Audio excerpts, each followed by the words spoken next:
থাইল্যান্ডে যাওয়ার আগে আমি আসলে জানতামই না ম্যাঙ্গো স্টিকি রাইসটা কি অথবা এটার টেস্ট কিরকম। আমার কাছে মনে হতো এটা হয়তোবা দুধ দিয়ে ভাত খেলে যেরকম লাগে সেরকমই হয়তো টেস্টটা হবে, কিন্তু না, থাইল্যান্ড গিয়ে এটা খেয়ে বুঝতে পেরেছি এটা আসলে টেস্টটা দুধ ভাতের চেয়ে একদমই ডিফারেন্ট। আসসালামু আলাইকুম, আমি Nusrat Sathi from my page and channel lazy biz by Nusrat. স্বাগতম জানাচ্ছি আমার আরো একটি নতুন ভিডিওতে। আজকে আপনাদের সাথে শেয়ার করতে যাচ্ছি থাইল্যান্ডের খুবই জনপ্রিয় এবং ডেলিশিয়াস একটি dessert item mango sticky rice. থাইল্যান্ডের পাশাপাশি বাংলাদেশেও কিন্তু এখন ম্যাঙ্গো স্টিকি রাইসটা খুবই জনপ্রিয়, তবে আমার ম্যাঙ্গো স্টিকি রাইসটা হবে একটু দেশি স্টাইলের। তো চলুন শুরু করা যাক। সবার প্রথমে আমি এখানে নিয়েছি বিরান চাল অথবা বিন্নি চাল। এই চালটা সিলেটে এবং চিটাগংয়ে খুবই জনপ্রিয়, তবে ঢাকায় সুপার স্টোর গুলোতে খুঁজলে এই চালটা খুঁজে পাওয়া যাবে। সাধারণত ম্যাঙ্গো স্টিকি রাইসের জন্য স্টিকি রাইস ব্যবহার করা হয়, তবে এই বিরান চালটাও বেশ স্টিকি, তাই এটা দিয়েও খুব ভালোভাবে ম্যাঙ্গো স্টিকি রাইসটা হয়ে যাবে। আপনারা চাইলে স্টিকি রাইস দিয়েও করতে পারেন, প্রসেসটা সেমই থাকবে।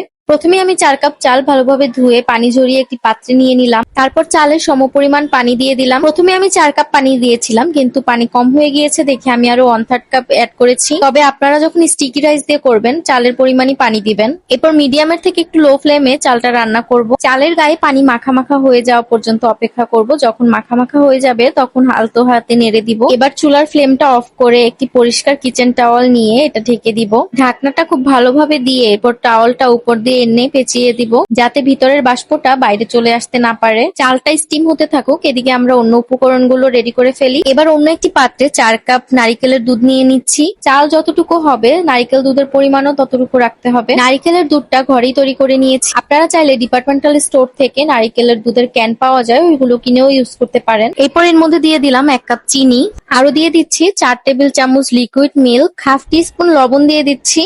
এবার সবকিছুকে ভালোভাবে নেড়ে চেড়ে একটি বলক ওঠা পর্যন্ত অপেক্ষা করব। বলক উঠে গেলে এরপর স্টিম করা রাইসের ঢাকনাটা খুলে এর মধ্যে নারিকেলের দুধটা দিয়ে দিব। এরপরে আলতো হাতে রাইসের সাথে নারিকেলের দুধটা মিক্স করে দিব। তারপর আবারও আগের পদ্ধতির মতন ঢেকে এটাকে স্টিমে রাখতে হবে। এবার একটি সস তৈরি করে নিব। এই জন্য আমি একটি পাত্রে 1.5 কাপ নারিকেলের দুধ নিয়ে নিচ্ছি। আমার এখানে টোটাল 5.5 কাপ নারিকেলের দুধ লেগেছে। 1 কাপ কর্নফ্লাওয়ারের মধ্যে সামান্য নারিকেলের দুধ মিলিয়ে এর মধ্যে দিয়ে দিচ্ছি।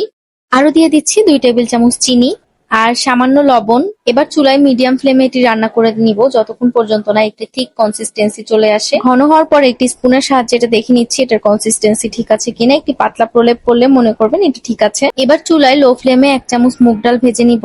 এবার চলে আসি পরিবেশনে। একটি বাটির সাহায্যে স্টিকি রাইসটা একটি প্লেটে ঢেলে নিলাম। এরপর নিয়ে নিলাম আম, আপনারা যে কোনো শেপে আমটি কেটে নিতে পারেন। এরপর আমাদের তৈরি করে রাখা সসটি একটি পাত্রে ঢেলে নিলাম, আর আমরা যে মুগ ডালটা ভেজে রেখেছিলাম এটা উপর থেকে একটু গার্নিশ করে দিচ্ছি। এটা জাস্ট সৌন্দর্যের জন্য দিয়েছি, আপনারা চাইলে স্কিপ করতে পারেন অথবা এখানে সাদা তিলও ভেজে দিতে পারেন। এবার উপর থেকে সসটা ঢেলে নিয়ে পরিবেশন করলেই হয়ে যাবে আমাদের মজাদার ম্যাঙ্গো স্টিকি রাইস। ও উপর থেকে 2টা ফুলও দিয়েছিলাম, কারণ থাইল্যান্ডে এভাবেই সার্ভ করা হয় ফুল দিয়ে।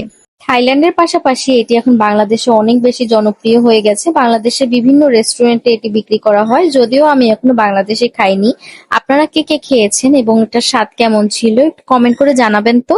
আপনাদের সাথে একটি টিপস শেয়ার করি, আপনারা যদি সসটি রেডি করতে না চান তাহলে আপনারা উপর থেকে কনডেন্স মিল্ক দিয়েও এটা সস হিসেবে খেয়ে ফেলতে পারেন।